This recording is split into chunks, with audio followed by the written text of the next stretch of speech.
아멘. 오늘부터 우리가 광고 드린 대로 팔복 시리즈를 시작하려고 합니다. 저희들이 2023년을 시작하면서 수예배 이 시리즈 설교를 했었어요. 혹시 처음에 어떤 시리즈 한지 기억나십니까? 기억 못하셔도 괜찮습니다. 십계명 시리즈를 먼저 했습니다. 그리고 이 앞전에는 우리가 사도신경 시리즈를 했었고, 오늘부터는 우리가 10월 말까지 이 팔복 시리즈를 시작하도록 하겠습니다. 예수님께서 산에 올라 제자들에게 말씀하시죠. 어디에 오르셨어요? 산에 오르셨어요. 자, 1절 말씀 다시 한번 보세요. 예수께서 무리를 보시고 산에 올라가 앉으시니 제자들이 나아온지라. 아멘.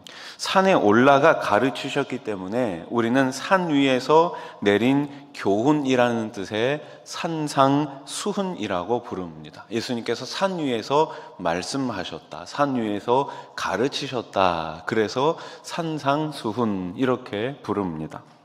또는 기독교의 대헌장, 기독교 윤리의 근본이라는 뜻의 산상보훈이라고도 하죠. 그래서 어떤 학자들은 산상수훈 이렇게 이야기하는 사람도 있고, 또 어떤 사람들은 산상보훈 이렇게 이야기하는 사람들도 있습니다. 뭐 어쨌든 상관없습니다. 마태는 예수님께서 제자들에게 말씀으로 가르치신 이 내용을 무려 5장에서 7장까지 석 장에 걸쳐 가지고 우리들에게 소개해 주고 있습니다. 그래서 우리가 보편적으로 예수님의 산상수훈 그러면은 마태복음 5장, 6장, 7장의 말씀이에요. 그런데 여러분, 이 산상설교, 산상수훈의 첫 번째 내용이 뭐예요? 바로 이 팔복에 관한 내용입니다. 산상수훈을 시작하시면서, 말씀을 하시면서, 제자들을 가르치시면서 제일 먼저 소개하고 있는 것이 바로 팔복이라는 거예요. 우리가 팔복에 대해 생각하기에 앞서 짚고 넘어가야 할 한 가지 문제가 있습니다. 그것은 이 팔복의 성격을 어떻게 이해할 것인가, 어떻게 해석할 것인가입니다. 자, 팔복의 형태를 한번 봅시다. 팔복은 전형적인 축복문의 형태를 취하고 있습니다. 따라해 보십시오. 전형적인 축복문. 팔복은 무엇 하는 자는 뭐하다? 복되다, 이렇게 표현하고 있어요. 자, 우리가 오늘 읽은 3절 말씀을 우리 한 번 더 같이 읽어보겠습니다. 시작. 심령이 가난한 자는 복이 있나니 천국이 그들의 것임이요. 아멘. 자, 무엇 하는 자, 어떤 자예요? 3절에 보니까 가난한 자는 뭐가 있어요? 복이 있나니 그들이 천국을 얻게 될 것이다, 이렇게 표현하고 있죠. 여기 3절에 보면 복된이라는 단어가 나오는데, 이 복된이라는 의미의 복수형 형용사는 마카리오이라는 단어예요. 문장의 첫 자리에 배치된 전형적인 축복문의 형태를 가리킵니다. 그러니까 이게 이제 이 원어에서 우리나라 한글 성경으로 번역이 됐는데, 사실 원어에 가깝게 직역을 하면 이렇게 우리가 이해하면 좋을 것 같아요. 제가 한번 읽어드리겠습니다. 복되도다 심령이 가난한 자들, 왜냐하면 천국이 이들의 것이기 때문에. 아멘. 따라해 보십시오. 복되도다. 그러니까 원어상에는 이 복되도다라는 이 단어가 제일 문장의 앞에 나와 있어요. 그래서 오늘 제가 제목도 이렇게 복되도다 심령이 가난한 자는 이렇게 지었습니다. 자, 여기서 천국은 결코 보상으로 제시되는 것이 아닙니다.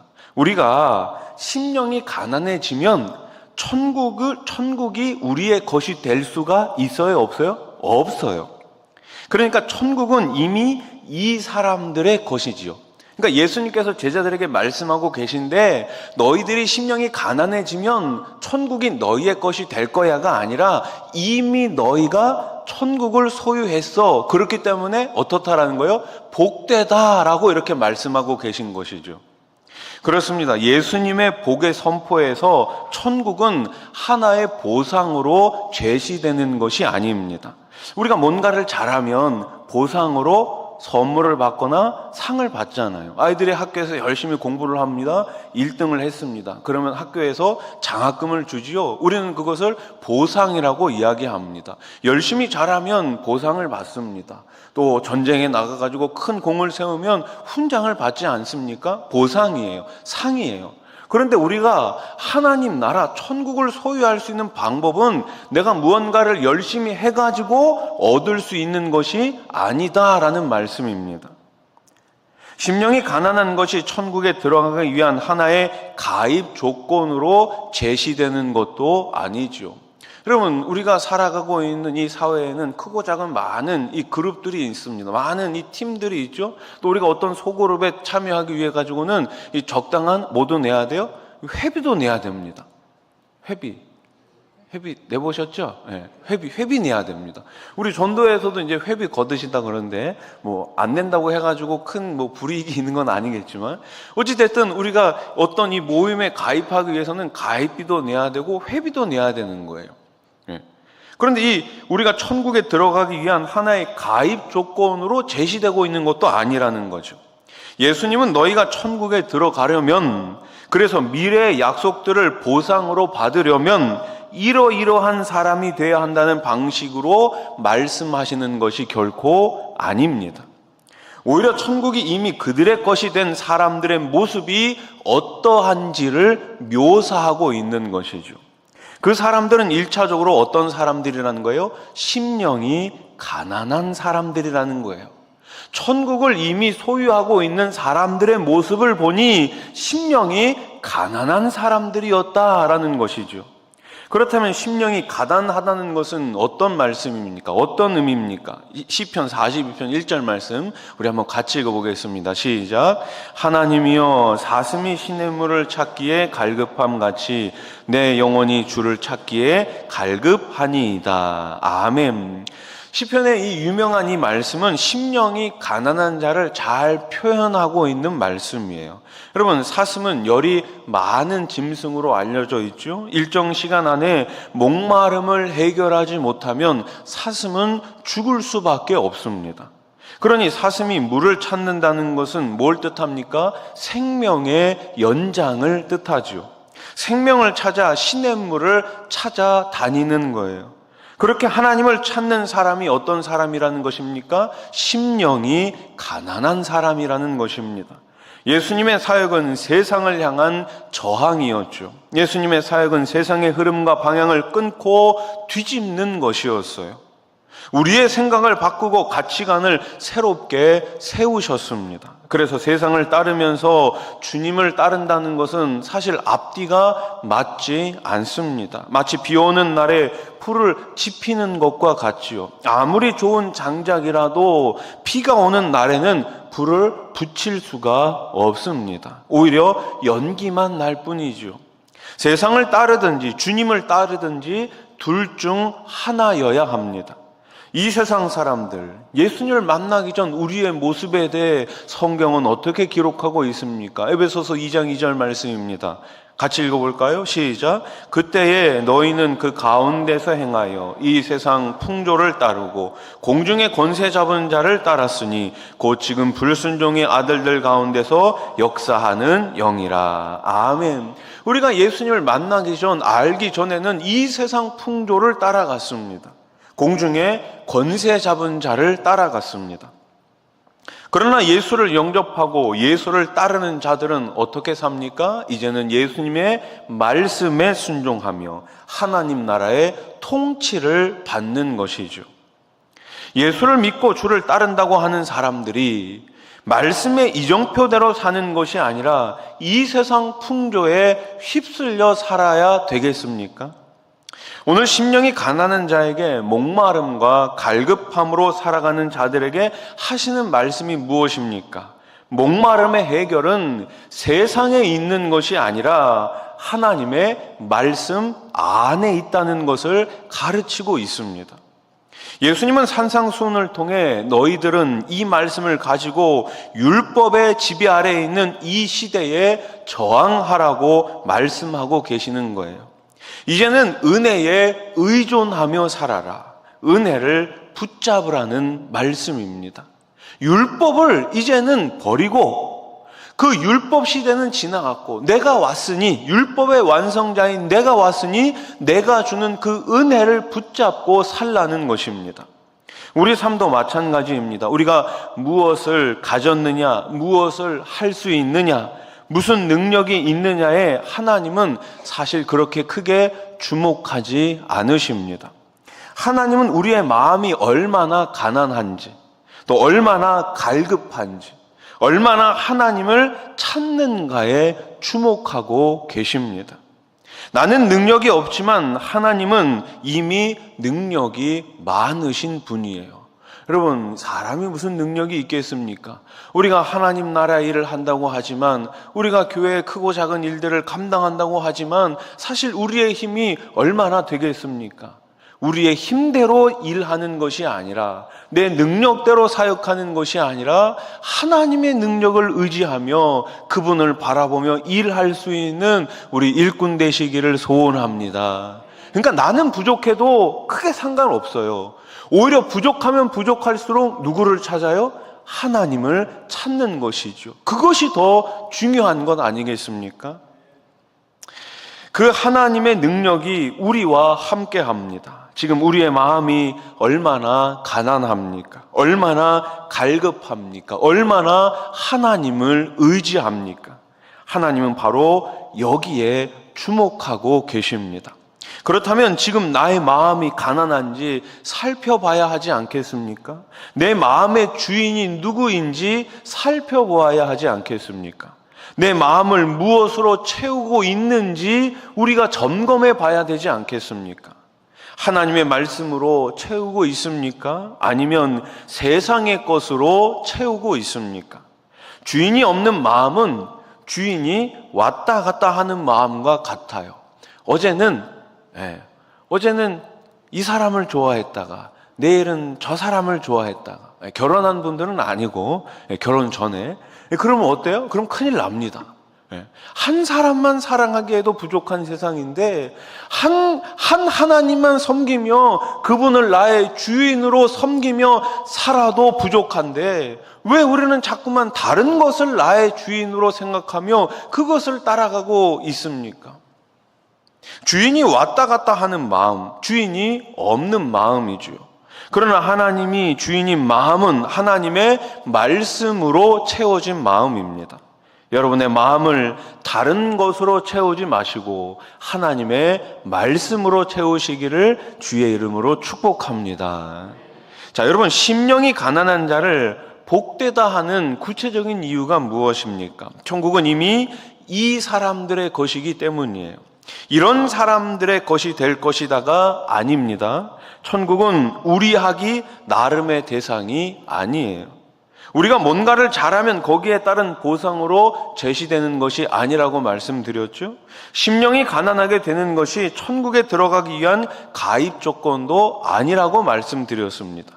천국은 이미 심령이 가난한 제자들의 것이라 말씀하고 계십니다. 이것이 얼마나 복된 일입니까? 많은 사람은 세상에서 누리는 복을 얻기 위해 어떻게 해야 된다고 생각하나요? 남다른 노력을 해야 한다고 믿습니다. 저 사람보다 더 열심히 일해야지만 복을 받을 수 있다고 생각합니다. 아무개보다 더 열심히 노력하고 공부하고 일하고 최선을 다해야지만 무언가 더 큰 복을 받는다고 생각합니다. 이 세상은 그래요. 공짜는 없다. 이것이 사람들이 생각하는 이 세상사의 일반 진리이죠. 천국을 위해서도 그렇게 노력해야 하는 것으로 생각하는 사람들이 있습니다.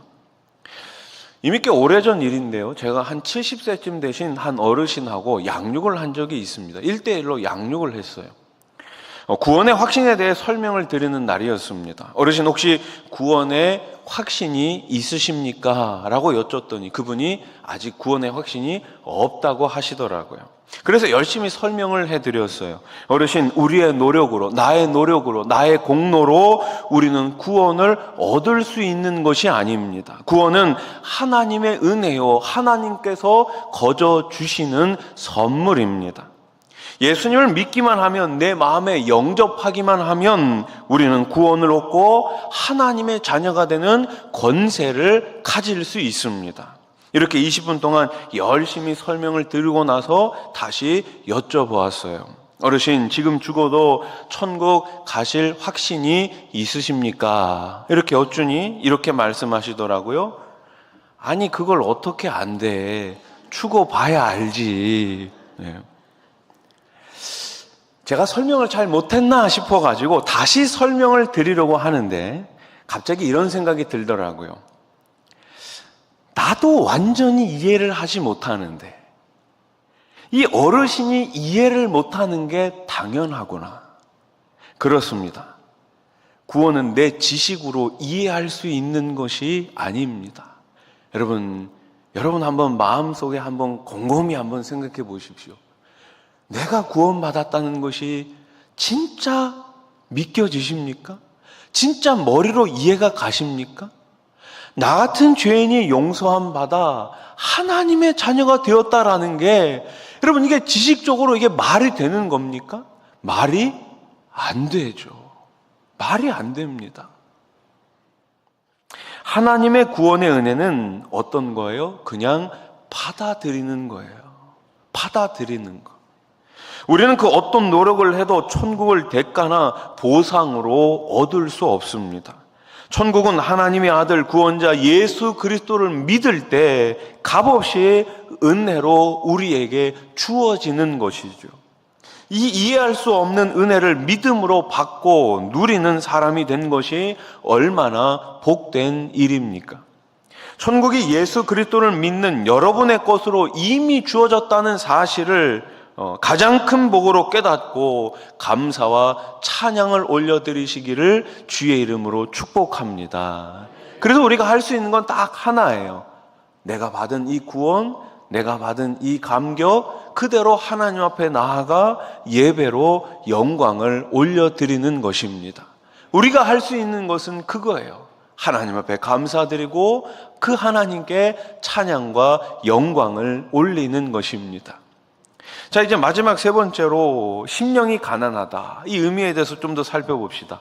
예수님의 복의 선언은 심령이 가난한 자들을 향하고 있죠. 우리가 구약에서 가난이라는 용어를 추적해 보면 가난은 말 그대로 물리적인 가난입니다. 구약 성경에도 가난한 사람들을 위해 가지고 이 밭의 모퉁이까지 다 베지 말라고 말하고, 또 이삭을 이걸 베다가 이 이삭을 떨어뜨리는 것을 다 줍지 말라고 하죠. 과일도 다 따지 말라고 합니다. 왜요? 과부들을 위해서, 고아들을 위해서, 가난한 자들을 위해서, 이방인 객들을 위해 가지고 좀 남겨두라고 말씀하시죠. 그러나 가난한 자는 그 가난 때문에 어때요? 더욱 하나님을 의지하게 됩니다. 그 사람이 대표적으로 우리 구약 성경에 나오는 룻이에요. 룻은 어떤 사람이었습니까? 모압 여인이었습니다. 시아버지도 돌아가셨고 남편도 죽었습니다. 시어머니를 따라가지고 자기 고향을 버리고 먼 타국으로 왔습니다. 어때요? 시어머니도 과부, 본인도 과부. 자기들을 돌봐줄, 자기 가족을 돌봐줄 남자가 없어요. 여러분, 남자가 없다는 말은 그 시대에 가장 가난한 사람들이라는 거예요. 아무런 보살핌을 받을 수 없다라는 것이죠. 가장 가난한 그 여인이 살아가는 방법이 무엇이었습니까? 하나님을 절대적으로 의지하는 것이었습니다. 그래서 이 룻은 어머니 나오미가 믿었던 그 하나님을 바라보고 나오미와 함께 베들레헴으로 온 것이죠.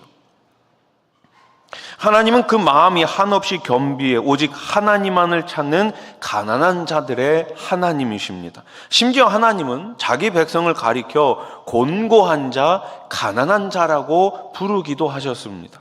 이처럼 구약에서 가난한 자는 물질적 가난을 넘어 종교적 차원에서 하나님을 찾고 의지하는 사람이었습니다. 이런 포괄적인 의미를 나타내기 위해 마태는 이 심령이 가난하다고 말하고 있는 것이죠. 특히 이사야 61장 1절은 하나님의 영으로 기름 부음을 받은 여호와의 종에 의해 가난한 자에게 기쁜 소식이 전해질 것이라고 말씀합니다. 우리 이사야 61장 1절 말씀 한번 같이 읽겠습니다. 시작. 주 여호와의 영이 내게 내리셨으니 이는 여호와께서 내게 기름을 부으사 가난한 자에게 아름다운 소식을 전하게 하려 하심이라. 나를 보내사 마음이 상한 자를 고치며 포로된 자에게 자유를, 갇힌 자에게 노임을 선포하며. 아멘. 결국 이 신약 성경에 넘어와서 기름을 부은 자가 누구예요? 예수 그리스도이시죠. 바로 예수님께서 이 가난한 자들에게 무엇을 전하기 위해서요? 아름다운 소식을 전하기 위해 오신 것입니다. 그 아름다운 소식이 무엇입니까? 바로 구원의 복음인 것입니다. 예수님은 자신이 이 일을 위해 오신 여호와의 종이라고 밝히시지요. 그러므로 이 첫 번째 복의 선포는 예수 그리스도가 누구신지 우리들에게 보여주고 있습니다. 곧 예수님이 가난한 자에게 아름다운 소식을 선포하기 위해 오신 메시아라는 것입니다. 동시에 이 복의 선포는 예수님이 전하는 복된 소식을 믿음으로 듣는 우리가 바로 그 가난한 자들이라는 것을 보여주고 있습니다. 누가 가난한 자들이에요? 예수님의 말씀을 듣는 자가 가난한 자들이고 그 가난한 자들이 천국을 소유하게 되었다라는 말씀입니다. 심령이 가난한 자들은 예수님과 함께 온 천국을 기뻐하며 그 완전한 완성의 때를 향해 신실하게 살아가는 모든 그리스도인입니다. 자, 이제 말씀을 맺겠습니다. 정리해 봅시다. 대부분의 사람들은 복을 거의 물질적이고 현세적인 개념으로 이해합니다. 그러다 보니 예수님을 믿고 복을 받는 것도 이 세상 속에서 물질적으로 잘 되는 것이라는 생각을 벗어버리지 못합니다. 물론 우리 주님께서 저와 여러분들에게 물질의 복도 주십니다. 그런데 문제는 뭐예요? 물질의 복만을 하나님께서 주시는 복으로 한정 짓는 것이 문제인 것이죠. 심지어 어떤 사람은 하나님께 기도를 많이 해서 물건을 받았다고 주장하기도 합니다. 그래서 자기가 하는 일마다 물질적으로 잘 된다는 거예요. 이런 사람의 마음은 어때요? 이미 자기 충족성에 빠져 있습니다. 더 이상 가난한 마음이 아니지요. 따라서 오늘 말씀을 통해 우리가 알아야 하는 것은 천국의 아름다운 소식을 가지고 오신 예수님이 가장 큰 복임을 깨닫는 것입니다. 가장 큰 복이 뭐라고요? 예수님이라고요. 한번 따라해 보십시오. 가장 큰 복은 예수님입니다. 그렇습니다. 그 무엇과도 바꿀 수 없고 그 무엇과도 비교할 수 없는 복이 바로 예수 그리스도입니다. 저명한 신약학자 레온하르트 고펠트는 이런 말을 합니다. 한 줄기의 빛이 프리즘을 통과하면 7가지 무지개의 찬란한 빛으로 그 스펙트럼을 형성하는 것과 마찬가지로 예수 그리스도 안에서 임한 한 줄기 천국의 빛이 팔복의 약속들 안에서 찬란한 빛을 발하는 것을 본다. 아멘. 여러분, 이 빛을 받은 우리 또한 심령이 가난한 복된 천국의 사람으로 이 세상 속에 아름다운 소망의 무지갯빛을 비추는 사람들로 살아가시기를 우리 주님의 이름으로 축원합니다. 기도드리겠습니다.